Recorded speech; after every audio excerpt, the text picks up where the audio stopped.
उदयपुर बर्बरता मामले को केंद्रीय मंत्री गजेंद्र सिंह शेखावत ने बड़ी साजिश करार दिया है।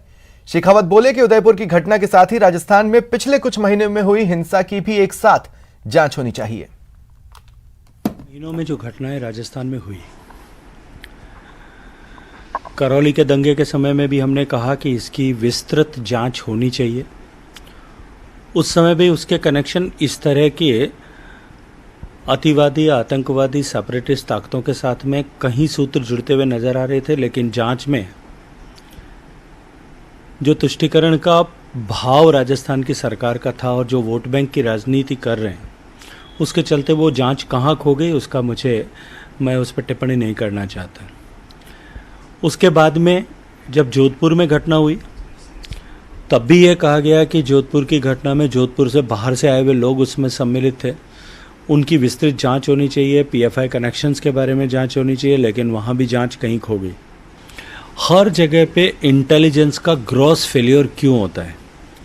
राजस्थान का खुफिया तंत्र, पुलिस का खुफिया तंत्र क्या केवल और केवल भारतीय जनता पार्टी के नेताओं की, गजेंद्र सिंह की खुफियागिरी करने या अपनी ही पार्टी के विधायकों जिन पर संदेह है उनके सूचनाएं एकत्रित करने मात्र के लिए उपयोग किया जा रहा है? इसलिए इन सब विषयों को जांच करने की आवश्यकता है और इस बात को लेकर के राजस्थान के करोड़ों लोगों को अब भरोसा और विश्वास हुआ है, क्योंकि इसकी जांच अब कहीं ना कहीं एनआईए के द्वारा की जा रही है। जब स्टेट खुद ये कह चुका है, मुख्यमंत्री ये स्वीकार कर चुके हैं कि ये एक्ट ऑफ टेररिज्म है या आतंकवादी घटना है, जब स्टेट का डीजीपी ये स्वीकार करता है और सरेआम टीवी पे आकर के स्वीकार करता है कि इसके पाकिस्तान कनेक्शंस हैं, ने पाकिस्तान यात्रा की एंड कंटिन्यूस इन सब चीज़ों के लिए इंस्ट्रक्शंस जो है वो पाकिस्तान में बैठे हुए अपने आकाओं से ले रहा था। इतनी बड़ी घटना, इतनी विभत्स घटना करने के बाद में वो वीडियो बना करके माननीय प्रधानमंत्री जी तक को धमकी देता, उसके बाद में भी क्या राजस्थान की अनुमति लेने का इंतजार था? एक टिप्पणी मात्र करने पर उठा करके जेल में बंद कर दिया जाता है और जमानत पर जो है वो छूटता है।